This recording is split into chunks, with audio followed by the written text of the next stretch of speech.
Kale ku CBS FM Mando so I love Fred Sebata ku CBS FM awe tukyali awo takyayagala nnyo kya muyita road kakati musajja agamba nti kakati abantu erinnya mwali muwa yali baddiza ati Fred Sebata musajja muzira ndiga batata wa David Lutalo no bamukwano nnyo batera nnyo kubera bonna so bwe tukyalina kibuzo nga kimu bibiri ate atumute bambi jabeera walako okuvaana emmotoka ziggwayo nimuzito banga obeera ggulu ogo n'ologa Eagles yonna n'ogikuba wali ofaaki kakati ebyo bwalinga butamanya nabo bennyini bwe bajjanga wano wabuzanga tiwange mulowooza Sebata kubanga toyinza kuloga munno ng'ate yazimba kalina ate gwaloga tolina tokiraba nolaba nga gwe baloga era tafudde waali emyaka nekituuka nekwerabira okugamba olaba nti bambi ndoza byalimu obuto bakubanga chemical tugiyita chemical nnaku zino baali bakuba chemical era baginkuba ogiwulira kati yakuyinga yes kubanga kati woolaba nti omuntu eyali ku ttoopu ate okuddayo n'ototandika olinga atandika olubuto olaba nti okugamba balina kye baleeta ne bakiteeka mu bantu b'ebiseera ebyo kakati ekyo kyekyaleeta obuzibu ate nze olwokuba nti ebiseera ebyo nali sinava kudda nnyo eri Katonda kakakyaneeraliikirizanga nnyo omuntu wakyogerako nga mpulira bubi kakati ne binafuyamu naye nga mmanyi nti naye nabasonyiwa obusungu bwe nali obusungu bwakunyinyinyira ennyo nengamba konze kati kankole ekyaddala mbadde manyi nogamba kambaloge ebyaddala byennyimba oluyimba olwo nga naye lulina kirumukosa naye okutuusa Katonda weyandaganaga nti si kituufu waliwo akantu akanzijira nti kasita bakulekera obulamu nga ne Yobu naye bamwonona yayononeka mu ngeri y'emu Yobu okyamujjukira mu byawandiika kwatamu awo kati tujje wamala n'ofisa akadde manya mu luyimba wamala n'okafisa naye nti ng'olina okulondako ebiseera ebyo olina okulondako oba ogenda kukola oba ofisa akadde nsanyukira nnyo obukugu bwewakozesa okutuusa obubaka ng'ate tomansiza ntungo ekitaliiwo ennaku zino abaana bamaasa entungo naliko mu kisaawe nakivuba naye nga ekivulo ekyo kyali nkisiza wakadde naye tubeera ndoza kuba mirembe gino abayindi nga basiima nkwatiramu katono awo nzijja otandikiraawo alina watunnyonnyola nti nsaba ofisi ze yakadde was a concert mu gyekyenda gwali mu gyakyenda kyenda muwemeka twali mu yes kyenda mu munaana wadde okyatuwako experience y'oluyimba olwo oluyimba olwo bali mu kisaawe mwalimu abaana bangi naye nga buli mwana weese ddole buli mwana ng'alina kiddole nalaba ekisaawe kyonna nga kiddole kyaweese ku mugongo omukulu azze okulaba n'omwana azze okulaba kakati nali maliriza so nembuuza abaana nebagakonze kati njagala abaana munziremu bwe munaddayo ku ssomero abasomesa munaabagamba batya munaabagamba nti Fred Sebata dole yamukanise oba yamulemye bona ne bawanika nti yamulemye naye nga bakitegedde naye nga abakulu bategedde kyabo kandi ogamba science obukugu obwali bwayolesa okulowooleza ekintu kyogenda okukola noga nti kigenda mu bantu bangi naye nkituusizaayo ntya buli muntu afune meseji era abaana bavaawo nga baga nti musajja munafu kidole kiganyo wangambako nti ku mulundi ogwo wali wagenze yali Germany wali Germany gyewagula microphone eyinza okuba nti yeyasooka cordless one eyekika ekyo omuntu n'obeera eno ku kisaawe naye omanyi zirina enjawulo ekigambo okukituusiza mu budde bwakyo kati ezisinga obungi bw'ogenda okuyimba ogenda okulaba gwe ovaako mabega ojja ogoberera eno yalinga real time ng'etuukira ku budde bwennyini sente zaali nnyingi ojjukira zaalinga mmeka yali miliyoni 4 ebiseera egyakyenda yali ya bbeeyi kale muzeeyi bwe tuvaayo emirundi ennaku zino mpulidde abantu bangi abazzeemu ennyimba zo David Lutalo yazzeemu Chris Evans namuwulidde yazzeemu n'abalala abazzeemu ennyimba zino wazikutte n'oziwaayo mu muntu ennyimba zino oba bakusinzizza magezi byombi bwebiri kati ennyimba zino nga bwoziraba twateesa okusooka tugamba nti ennyimba zaffe nga tuli eggulu omukulu n'atubuuza mu biseera bya covid awo muzaagalamu sente mmeka sebatta mugakoza nze tebamanyi na sente zange zange nzimanyi yenzaagalamu tuusa wenagenda nemukuba akamako nze sente njagala kusasula maganja agandi obubi netuvaayo nebagamba tuwandike ennyimba tuwandika ennyimba zetwawandiika empya yali ayagala ennyimba nkadde okusooka kakati netuziwandiika naye kati gye bigenze byevulungulira bannaffe abayugatyon bakozesezza amagezi mangi nnyo okulaba nti tebatuwa ssente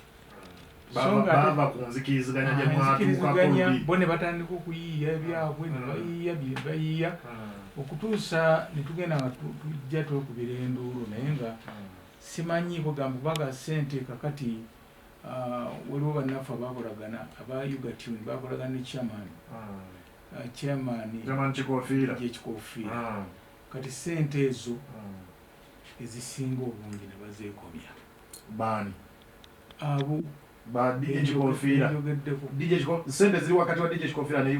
Ugatune kakati emizannyo giri awo giti bakusamba ne bakuze wa Kikofiira Kikofiira n'akusamba n'akuzaayo mu Ugatune kwegamba bwe bityo babayinga mukkiriziganya n'omukulu nga oli eggulu akaama ke wamukuba ka yakugamba ka sente zo kanziweereze mu Ugatune oba yagagwe ngenda kujjamu ngagwe anti Ugatune yali yateeko kubikola kubanga yagenda okukola ku nnyimba ezo n'abayimbi abalala n'abalala kakati nno yembeera eyo gye tulimu nti Ugatune DJ Kikofiira nga pulezidenti w'abaakadongo kamu ye yagenda yateesa ku lwammwe mwenna yateesa ku lwaffe ffenna era ye yakwasibwa ssente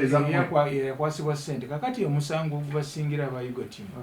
nti toyinza kuddira kubanga kati ffe mu mulimu ogwo oba ogulaba mutera okubamu ba stakeholders kati nga yeffe abannannyini bintu kakati toyinza kuddira ssente n'oziwa muntu omu azituleetere edda bandibadde bayita olukiiko buli omu netwerondamu abantu nebandibadde mukaaga bakutaano ne bagaa nti nowange nti ssente zammwe tuzireese naye musindike ba representative babeewo nga tuzikwasa omuntu ekyo kyekitaasoboka kakati bo ne bazikwasa omuntu omu naye nga bw'oba ogenderedde ennyo munda ennyo mizannyo gyabwe aba Ugatune ne Kikofiira mizannyo gye bazannya naye nga zo ssente baazirya osobola okutubikkulirako wali osabye emmeka mu katalogo yo yonna ennyimba zo zonna wali ozisabyemu kagabijja ebintu ebyo mbigenda ennyawala manyi ffe twakula tuli bantu bawombeefu nga ekintu ne bwekiba nga kikunyigiriza kitya kwegamba ate okuwebula omuntu si kirungi nkyala n'okukoona ku linnya ery'omukulu eyavaamu ekintu ekyo naye waliwo nagenda ku TVM nenkyogera nemanya nti kyamutuukako ate era mmanyi nti muntu mukulu bulungi asobola okumanya nti awanyooka omukka tewabula muliro kakati nze ninda lwali mpita mutegeeze ebintu ebyo oba kati eno tujja kubikayanira mu bukayanizi ate buli kaseera erinnya lyaffe nga erinnya kati eryange seetaaga nnyo okulikoona kuba kati nze nima nkwanya oluganda olutegeera musajja muganda nima nkwanya kati sisooka siteekwa kuggwamu nnyo kakati nina kulinda mpola bekivaayo. Yes. DJ Kikofiira ye yakuwaako kuze yafuna tayinza wadde akatono bwe kati ate yagamba yabakuŋŋaanya mwenna buli abaaliwo abaali balina okufuna buli omu n'amuwa akaali kagwanidda kwako akasente ke bamuwa akatono n'akatemaatema kakati toyinza kugamba wegaliwo ebintu byotoyinza kugeraageranya kuba kati nze omusajja yava mu nnyimba nga 10 n'enkiwaayo ingako nze bannange waba ennyimba nga zeetaagisa nnyingi nga kyekigendero ekitumiziza sente kanteekayo ennyimba ezange 10 eziwerera ddala. kakati ate toyinza kumugeraageranya nagamba wane mabega neŋŋamba kunze abantu omuzadde eyavaamu olubuto naye babala nti yazaalako oba teyazaalako eyavaamu olubuto nze mubalanga omuzadde oba yavaamu omwoyo ate guba mwoyo guba mubiri yavaamu omubiri kwegamba kakati ate nowenzaale 16 ate oyo aba muzadde ddala otyo kugamba kakati kyenagamba nti nno kati ye gundi Kikofiira takirumirwa kubanga atayina ennyimba mmeka kyogamba ekimuleetera okuba nti talumirirwa mirimu egiwerera ddala 10 n'egyabalala lwakuba nti ye talinaako kizitowa kyenkanankana ne bwakisambasamba nekigweri simwe mwamulonda nze saaliwo mukulonda biseera ebyo nali mulwadde kitegeeza ku bakulembera toliiko ate era siriiko siriiko kakati yembeera eyo nti waliwo omuntu ayinza okulumirwa banne kakati waliwo ekyo kyekyasinga omusango gwe gwasingayo gatyo kati wewaaba oli yenanyini kibiina kuba simanya yakiwandiisa kirabika kiringa kikenga omuntu sirowooza nti kyawandiikibwa mu mateeka kakati yembeera eyo eriwo mu bufunze tofunye mu ndongo eno oba endongo wagifunako nebigwawo buggulu naliko emabega nga ni musajja w'amaanyi kandabe omuntu okujja n'okuba ekisaawe n'ofuna abantu biseera ebyo abasuka omutwalo n'okugenda waggulu toga nti tewalimaanyi naye lwaki ekintu kino abamu bakyebuuza nnyo nti omusajja amabanja ago byakyuka bitya kakati omulimu guno ndi omu ku bantu 5 mu Uganda abagufuula omulimu nga guva mu byokwesanyusa bava mu kubayita abadongo biki kubanga negufuuka omulimu kubanga nali musajja ayambala obulungi nali musajja alabika obulungi ate era nga ndi musajja kugamba afaayo okukolera abantu ekyo ekibasaana nga toyinza kunsanga nga nywedde nengenda nkolera abantu nze nagamba nga nti sijja kunywa mwenge kankolera abanywedde n'abatanywedde kakati nti okwesobola okubabalansinga oba olina ekitamiza kyonna tukyonywa toyinza kubalansinga abantu abo nga bonna bazze kubakolera kakati nze nakufuula omulimu naye mu kugufuula omulimu nalinga ntambula naki mu bintu bya cash nga ntambula n'abamanerenders abawula ensimbi ab'embaata webale nnyo mbaata ku mbuzi simanya biki kakati manya nti toyinza wajjanga eno bamanerenders oyimirizewo omulimu guno gusobole okunyumira omuntu andabe nga nyimiridde kakati ate ekyo kikyandetera obuzibu kakubanga bano bagenzo nze waliwo nenagwako n'ekizibu awo nengenda mu banka gye nali nkozesa ennyo nga nigyesiga nnyo naye ndooza sijja kugikoona kukanjireka naye kasita yali banka n'ogendayo nengenda nga bamaze okubalole yange y'ebyuma namba kuba batwala namba ngekubyeko n'ebintu byako kakati nembagako nze bane bampulesente biseera ebyo baŋŋamba nti affe tukola kuba salary loans abakolera omusaala etuwa looni naye nga weewuunye nti twagendako nenakibupawo nebaleeta ku bimotoka nenzigala baita bullion van egenderamu sente nebatwala mubanga nebasulayo mugende mubale yes kakati ebiseera ebyo olaba nti nno banka zaali zigenda ndoza kati wazidambu ntubula basimanyi bakati bagabana ati nze kati engeri gye nabivaako simanyi oba bagabana amagoba kati agenda kuwa kati abalungi agenda kuwa abatuufu kitegeera ebintu kakati ebyo ne bindeetera amabanja mangi kakati Manerenda atutte kino ono bwakuwa kino ne zigaana okuva n'atwala ekimu ku bibye bajja ku miryango bayimbanyi n'okujja ku miryango be basooka ku nanga yasooka mu booking era n'ennaku zino mu ebiri mbira kakati embeera eyo yante tuwesa ku mabanja ebintu byonna bigenda byonna by'okoze byonna bigenda ekitegeeza si bye bino bye bagamba kuba bagamba nti roodi oyo yayina buli abakyala ku buli luguudo olufuluma ekibuga nga yagamba roodi oyo yetasula mu muzigo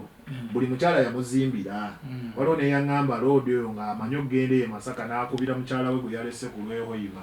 namuga anoonya ettaka awo nkoma ku lwokutaano mukyala n'anoonya ettaka ne bazimbe gwe nga tosula mu muzigo nti abakyala bonna n'ogenda ng'obazimbira sente ne zigenda bakulimba mboozi z'abantu manyi waliwo emboozi oli ayinza omwogezi alaba naye kitakuwaayira kubanga amanyi nali muntu muzibu nze nga toyinza kunsanga mu bifo byalukale kati nga bimwana ani nga toyinza kunsangayo okuggyako nze mukyala ku shopoka kale Lord Fred Sebata gwe tukyali naye emboozi ekyagwa Makerenda mukwano gwange nyongera okukubiriza anti okyabalabako ennaku zino tebalina mpisa kuviira ddala ku baana mukazi yakugoba lwa kkapa ate omusajja wamusanga akutte eggama enywebwamu abantu abalinamu ku ssente ab'ebitiibwa yawambwa kyayi enanga alinda mukaawo kyali bize n'embwayo byakulya byambwa bamuyita Fred Sebata ku CBS FM Mandiso muganda nga mpuliriza gwe tukyatambula naye tukyanyumya emboozi tukyayongera okuba nga tomanya n'ebirala byobadde tomanyi byobadde wawulirako naye nga tobikakasa olugambo olubaddewo abantu badde beebuuza nti Sebata yakuba ekisaawe Sebata yatunda teepu ku teepu Sebata yayibanga ebivulu okwetooloola Uganda yonna abantu ne bajjula amabanja gano yagajjawa alina we yakolera ensobi ogwa mukisa kati abayimbi b'ennaku zino gwe baguyina ogenda okuwulira nti MTN yawadde muyimbi miliyoni 4 n'ogamba ate n'amakampuni amalala kugamba gabijjamu luvannyuma nga tumaze okufuula omulimu kakati nno bo ne balyoka nti abaggula ekkubo tetwafuna kubanga buli kaseera twabeeranga kusasulira mabanja kusasula oluusi enkuba etonnye waliwo lumu twalina omugenzi oyo Kafeero nga tuli ku drive zaali essaawa nga 9 atulaba obudde naye ekirejje kyava nekigiraba nze nali nvuga ne mugako nze wange nti emmotoka gikwatamu naye onzizeeyo ku kisaawe netugenda nazaawo ku kisaawe ennebaka wansi nembagako nze temunzuukusa okuggyako nga oluyimba lw'eggwanga luvuze obulidde kati obugubi obwo kati ebintu ebyo abagundi abamu tebabimanya bategesa abamu kuba lulife tuba twetegekera ebivulu byaffe bano bagundi ebeyita bapromoters nga tebannaguyingiramu kakati nga tusobola okutegeka bulungi nnyo era nze emirimu egisinga obunene mbadde ngyetegekera nga siina bapromoters kakati ekyo ekyavaamu amabanja netumako kakati olwaleero bakwata mu kifo ky'okukwata gwe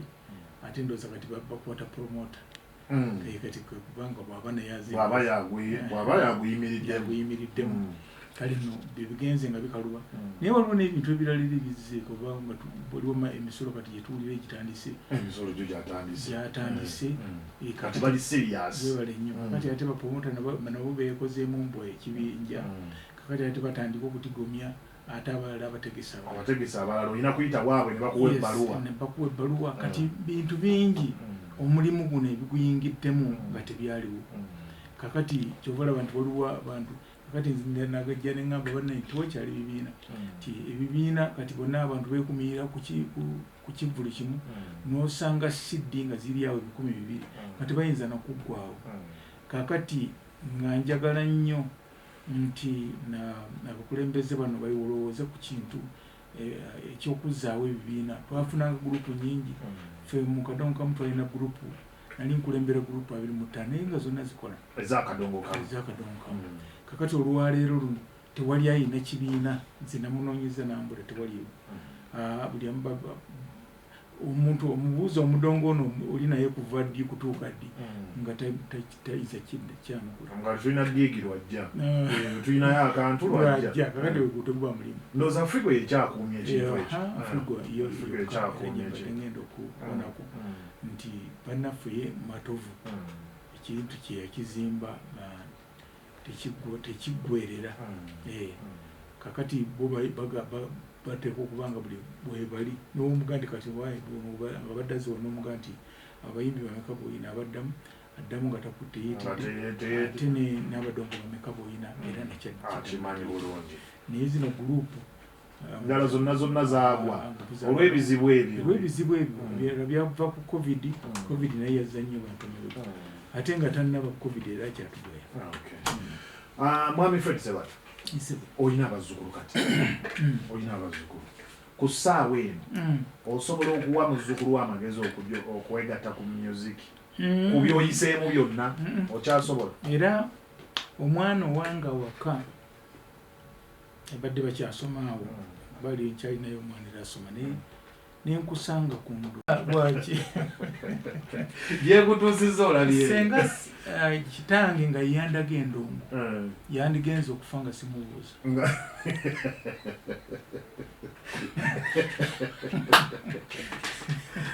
wandigenze nga taata singa kitaawe yakulaga endongo yandigenza okufa ng'oyite eno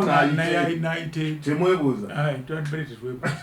naye buli nalowooza nga nendaba nga kino kintuuseko na kino nga neŋŋamba konza ennaku yenna yansukanga ennyo nga ŋŋenda konze kangende ndaga ku kitange kubanga siyandaga omulimu guno ogumbonyawo neŋŋenda nemubuuzaako nenfukumawo nga ntiredde nembimubuuliramu so talina kyamanyi naye nakomangawo nga ntiredde kwambala kati no embeera eyo endongo yakutamanyi endongo ate naye yaleeta buli kyolina ye yakumanyisa buli gye bakumanyi era ne babitwala era ye yabitwala nawulidde kakati ekidongo kyetaaga omuntu nga mukalukalu nnyo nga talina kisa taswala ebyo byonna bikumenyedde nawe ekyoleese taswala talina kisa talina buntu bulamu endongo ye esobola omwanguyira kasita weteekamu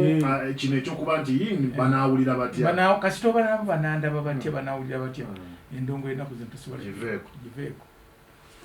kakati nno kyenva njagala ne mutabani wange oli aginoonye yekka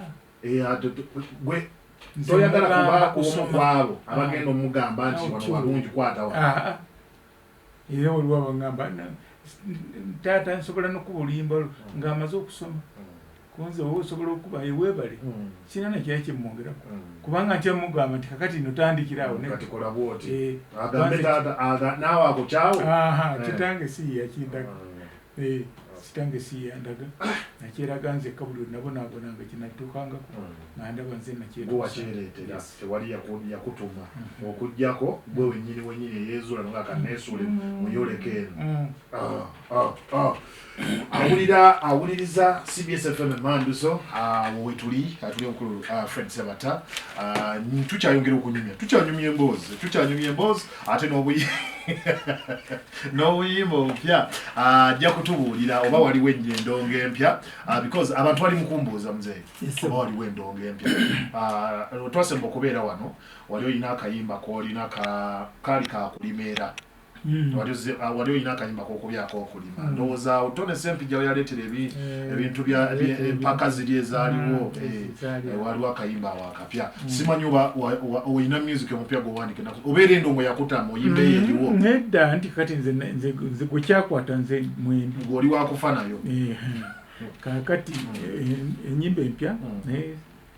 nja kukiyongerako manye ogenda kumpitayo olunaku olulala naye nga abantu abanayagala okujja okunsiima nina ekivulu ekigenda okukoza ngena nga ekyokucelebratinga emyaka 4 nga ndi mu kuyimba kati naawo okituteekedde wa mu Serena Hotel Serena kwennyini ate era ng'ennaku z'omwezi zigenda kuba 14 ogw'omusanvu omwaka guno gwennyini abantu abo bonna buli awulira nti alina ayagala okukusiima mu ngeri ajja kusiimye bw'atyo jangu onsiime nga tuli mu kivulu ekyo kijja kuba kirungi nnyo kubanga ngenda kubakubira ennyimba eno kuva gye natandikira paka gyendi eno n'olwo oluyimba olugenda okukuza emyaka 4 ne lugenda okubeera mushe. Ninayo ekibuuzo kye njala okubuuza nkimanyi budde bw'obeera wala ng'olina okudda ewaka naye nina ekibuuzo kye njala okubuuza ndowooza kamala okujja bubaka buno katono at least ekyo ogende ng'okituzzeemu simano takyayagala nnyo kyamuyita loodi kaakati musajja agamba nti kaakati abantu erinnya mwalimuwa yali baddiza kati ye Fred Sebatta musajja muzira ndiga bataata wa David Lutalo ono bamukwano nnyo batera nnyo kubeera bonna so bwe tukyalina ekibuzo nga kimu bibiri ate tumute bambi gyabeera walako okuvaana emmotoka ziggwayo nimuzitobanga obeera ggulu ekwekwata kwa bidduko manyi emmotoka esobola okufiira mu kkubo n'ogenda otomera jjamu kati katukutemera ekkubo otambudde otya musajja wa Kabaka mwendi baaba ogamba otya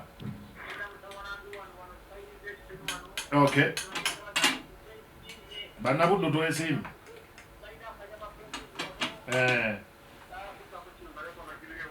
bannabuddu twesiimye ng'ogenda otuuka ku bitaala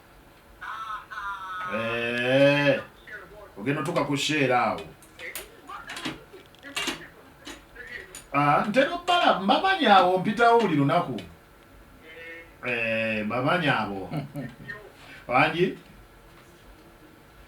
tereera baaba nkuwulire wali wano naye nkutumidde nnyo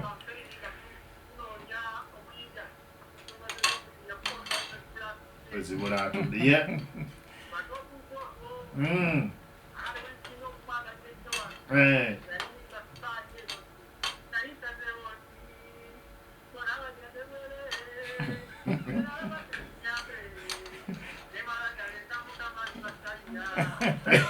oba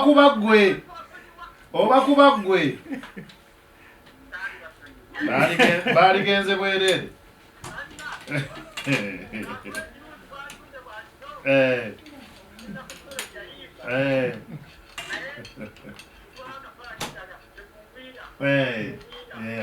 obugumiikiriza obwo gy'obujja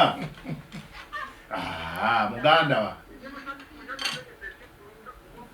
ng'ennaku z'omwezi 14 abantu babeereyo yatuyimbira akayimba yanyimbira kano yakola bonna sente zikuŋŋaanyo ojja omusiime ekyo kimala ate ne bw'oba tojje oyinza okuba oli wala muwe sente omanye nti omusiimye gwe sente zimuweereze yajja zifuna agula emmeeza osirike abantu babeereyo ne bajja ne babayimbira ebiyimba ne mulumwa emitwe kale basebatta baffe sebatta bw'ategeka temujja nze abawagizi bantama legend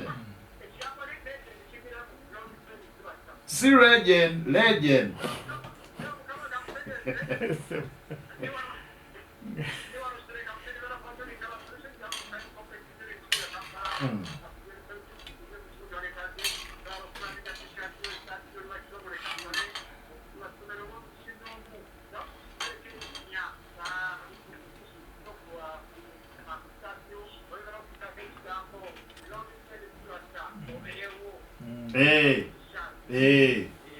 nalwewuuba basiima kituufu bwe kiri baaba twakutumye bya ntambula si bakyala ntambula twagala kalipagano kyokka ali mu sitati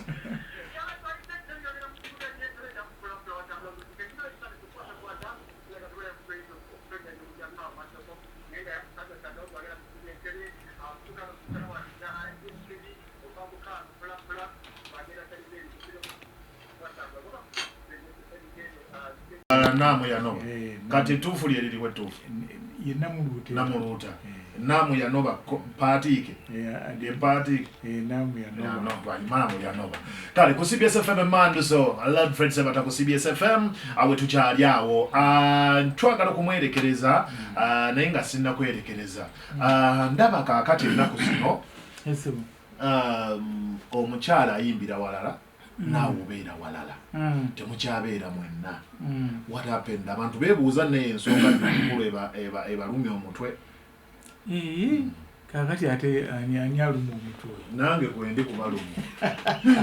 kumanya akantu ako mwe mulabikako babiri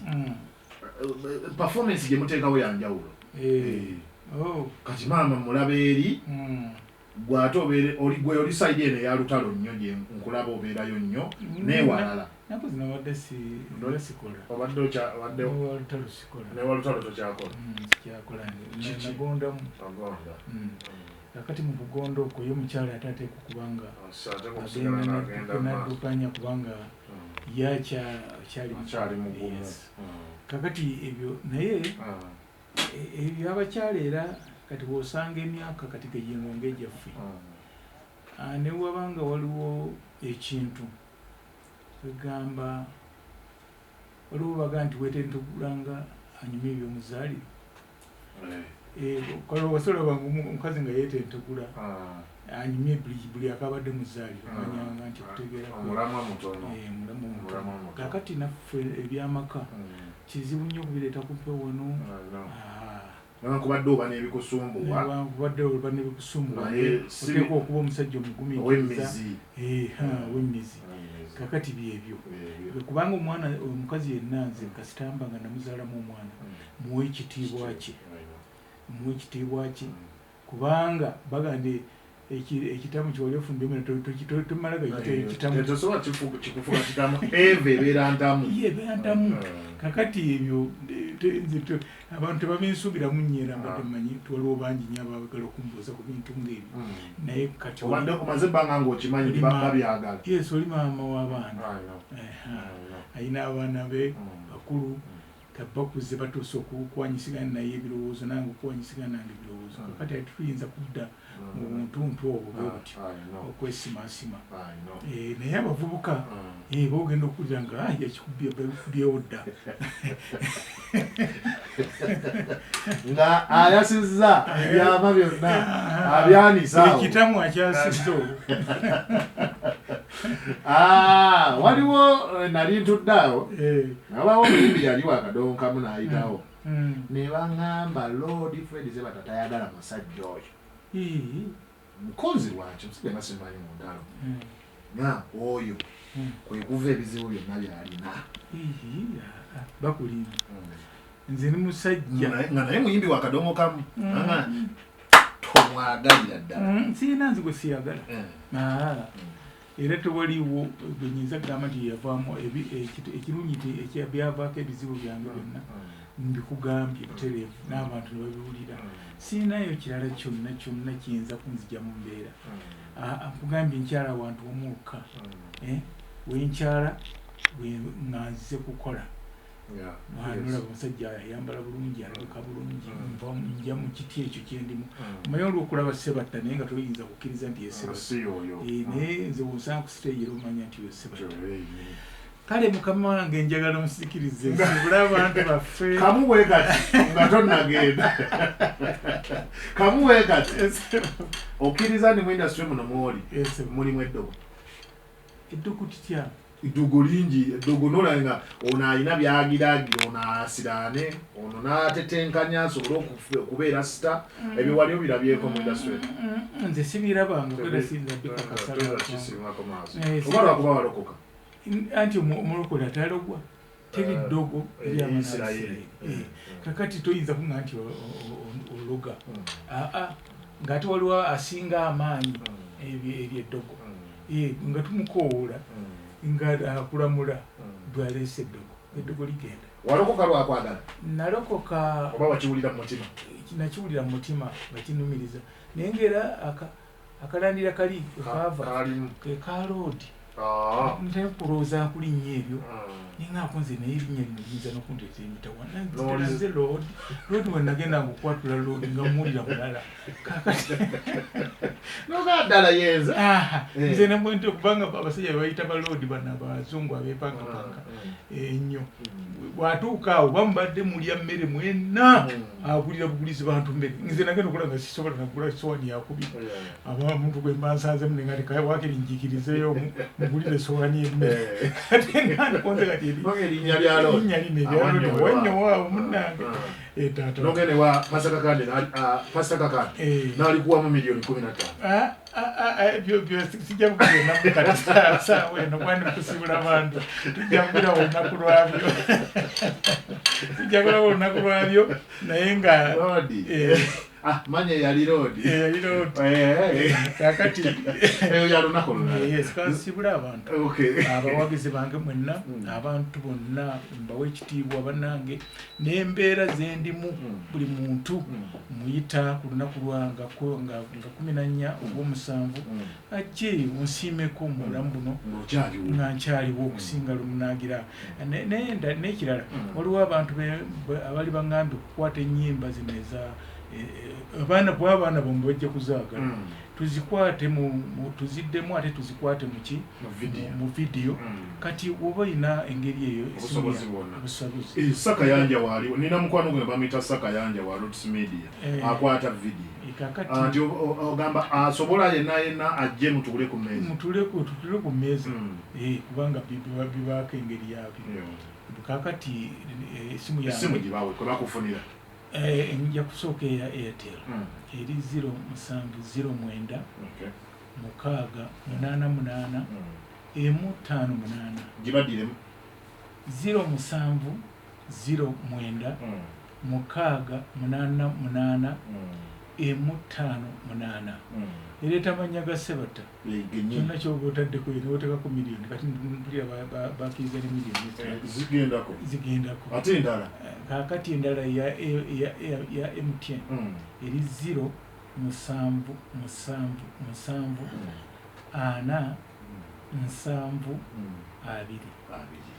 noti 777 eya Airtel eri noti 7 noti 9 mukaaga mu 8 kinana mu 58 kyonna ekisobose weewaawo ennaku z'omwezi 14 omwezi ogw'omusanvu agenda kubeera ku 7 Hotel mujje tumusiime mujje tumubeererewo ate osobola n'omubeererawo kati munteekateeka wabale kutukyalirako sebo nsiimye nnyo mukama akumpeera omukisa nze nsinza okusiima okunkyaza wano weewaawo olunaku olulungi ebisigadde tunaabyongeramu. CBS FM.